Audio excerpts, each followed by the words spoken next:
Elevated Eventure, where we talk with industry experts dedicated to shaping unforgettable experiences. Whether you're planning, supporting, or attending, we're here to bring you insight, innovation, and inspiration for your next festival or event. I'm your host, David Sauers, and today we're recording from the 2025 Southeast Festival and Events Conference here in Chattanooga, Tennessee. This event brings together the best minds in the industry to share ideas, strategies, and success stories that make festivals and events truly extraordinary. Today's episode, we are going to have kind of a behind-the-scenes look and pick the brain of Michelle Turner. She is the event coordinator with the City of Greer, South Carolina. For the last 4 years, she has been putting on the City of Greer International Festival. Thank you again for coming on the show. I look forward to hearing all about it and the things that you do. If you don't mind, would you tell our listeners a little bit about you, what department you work with, and the festival? Yeah. So I'm Michelle Turner. I work for the City of Greer. I've been with them for 4 years. Started out part-time, just kind of working the events and rentals and stuff, and then have moved into my role. We have a great team. Love my team, love working with my team. Love working for the city. Our division is, we are the events division, and we are under the Parks, Rec, and Tourism umbrella of the city. Okay, great. So y'all put on not just the City of Greer International Festival, but y'all do all the events. We end up doing, we do at least 3 big festivals a year. Oh, wow. And then we also do a rebranded food truck event that we used to focus on the food, but now we focus more on music, and we do 6 of those a year. And then we do a movie series during the summertime, and we're doing 5 of those this year. Wow, that's impressive. So has that grown over the last couple of years, or what, did y'all have that pre-COVID, or is this something after COVID? So food truck rollout, it used to be called food truck rollout. We are now calling it Greer Alive. And it has been around since 2017. And then the movie series has been around for several years too. I'm not entirely sure how long that one's been around. But that was a family-friendly, free activity where families can come and watch a movie for free one night during the summertime. And well, I mean, that's needed. Yeah. You've got to get out, you've got to enjoy, and you know, that's why we're here talking about the things that you do, because so many people don't know the things that you put on, the sacrifices that you make with your own family and friends to make sure that other people enjoy their time, and you know, that's what makes the City of Greer a great city. So what are the other 3 big festivals that you put on? so we do the International Festival in April. We also do an Easter Egg-tastic that varies depending around Easter time. We do our Freedom Blast, which is our it's mostly focused on veterans, but it's our 4th of July thing the last week of June. And then we do a Rail Fest, which is solely, probably 90% little kids coming and learning about trains. Our city is situated in between 2 train tracks, and it was founded because of its proximity to the trains. And so we do that every year, and it's just train safety, kids getting out there playing on trains. The guys who've had model trains for years, they bring their stuff out and show those to the kids. It's a lot of fun. Well, it sounds like y'all put almost back-to-back events on. Like, you know, most events it's, you know, hey, I'm going to do one in 4 months and then another one in 6 months. But it sounds like y'all got, I mean, they're pretty back-to-back, like, what, 2 months apart, it sounds like? Generally, yeah. Because of weather and because we do the food trucks and the movies, we do have to do that in the summertime because nobody's wanting to sit out there at October to watch a movie because it's too cold. But it makes the year go by quick, but it is busy. So is it more difficult to secure sponsorships and stuff, or do you blend them all together? So I thankfully have not had to do a lot with sponsorships, but we do try to include community people into it. So we do struggle with that because a lot of people are like, I'm done with my sponsorship money in January. And you may not be thinking about your Freedom Blast in June and January. I mean, we are, but like you may not be thinking about sponsorships at that point. So it does become a little bit more difficult. But that is something that like I really want to learn more about, getting more sponsors and how to make sure that we're getting the sponsors that want to be there and can benefit. Yeah, that's so important to make sure that everybody is felt like they're getting something out of it while you're providing a magnificent event. Mm-hmm. Absolutely. So let's touch back on the international festival. It started 11 years ago. Yeah, 2014 was the first year. I believe your mayor wanted to start this. So why did you decide that you wanted to do an international festival in Greer? He wanted to do an international festival because he wanted to embrace the diversity in our city. We have BMW; they are a huge part of our community. We have Michelin right down the road in Greenville. We have GE, who employs a lot of people who are not native to the United States. And he just wanted to celebrate it. We started out with 15 featured countries. The way we do our international festival is we have featured countries, and the countries can apply to be there. They come for free. They set up their own little area.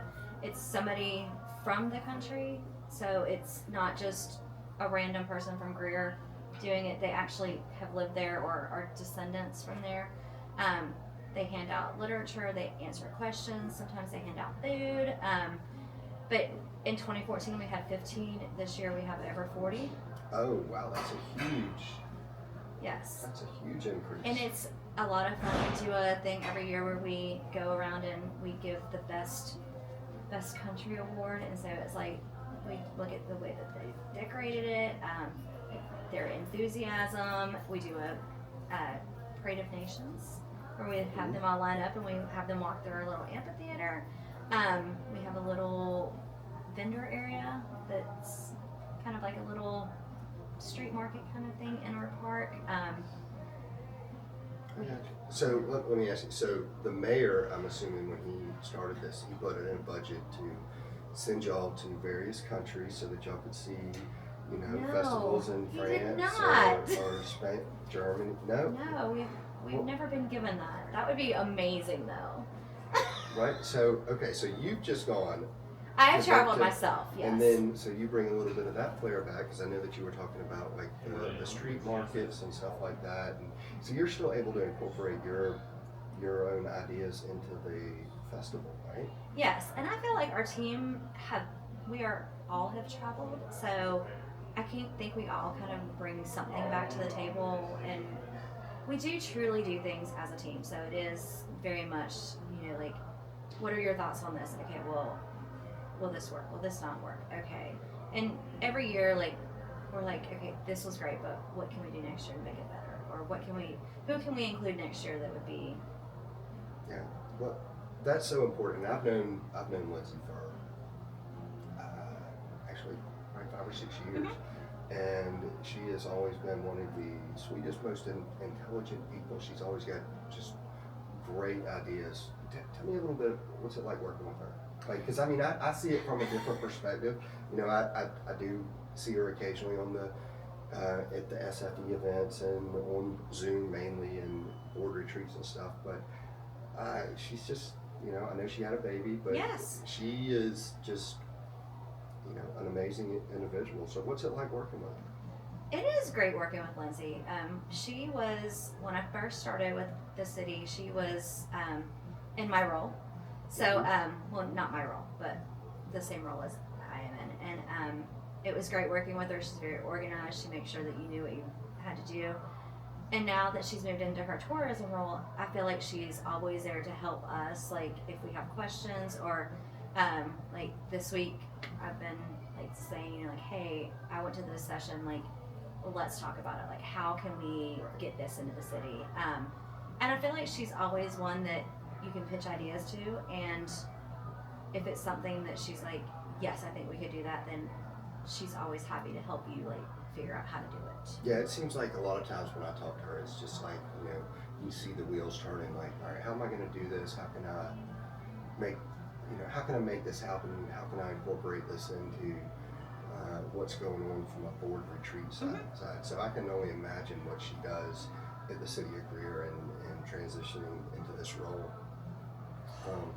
But yeah, this has been a fascinating conversation. I want to go to the international festival here at the City of Greer. So why don't you tell me, when is it? How do they find you? How do they find the city? What are your social tags? So we, our international festival is April 26th, 2025, Saturday. It starts at 11 a.m. and runs till 5 p.m. Lots of featured countries, lots of entertainment out there. They can go to thecityofgreer.org to find it. And then if you have any problems, you have any questions, you can always email us at events@cityofgreer.org. Right. Well, this is certainly a city that has embraced its diversity and taken that extra step to welcome its new residents and citizens, and bringing business to your city and also celebrating it at the same time. And I can't think of a better way to feel more welcoming. And from going from 14 or 15 to 40, that's really an impressive and huge number. Like truly. So one thing that I kind of always do ask is, who would be somebody that you are grateful for that kind of set you along your path, but they may not know that you're grateful for their guidance that they gave? I will say my boss. I really do. And he hates it when I say this, but he is probably the first person that I've worked for that will let you do things, will give you input, but also if you mess something up, it's not going to be I cannot believe you messed that up and berate you about it. He is just one of the most chill people I've ever met. Well, I don't know that I've ever seen him upset, so which is great. Well, that is what is his name? Robbie Davis. Robbie Davis. Well, see, kudos to you. Not a whole lot of people hear that or know that. I think that's amazing. I really do. My would probably say not that. Exactly the opposite. Yes, but amazing job you guys have done. And I think that right now you need to check out the City of Greer's International Festival. And I want to thank you for coming on the show and talking about this with me. And thank you, audience, for tuning in to this episode of Elevated Adventure. We appreciate you taking the time to listen, and we hope that we have provided some insight and exposure for this well-organized festival. Kudos to Michelle here. If you've enjoyed this episode, please follow, or subscribe to help us continue to showcase incredible events and the people behind them. Your support allows us to amplify our guest voices and bring more festivals into the spotlight. Again, thank you very much for coming, and goodbye.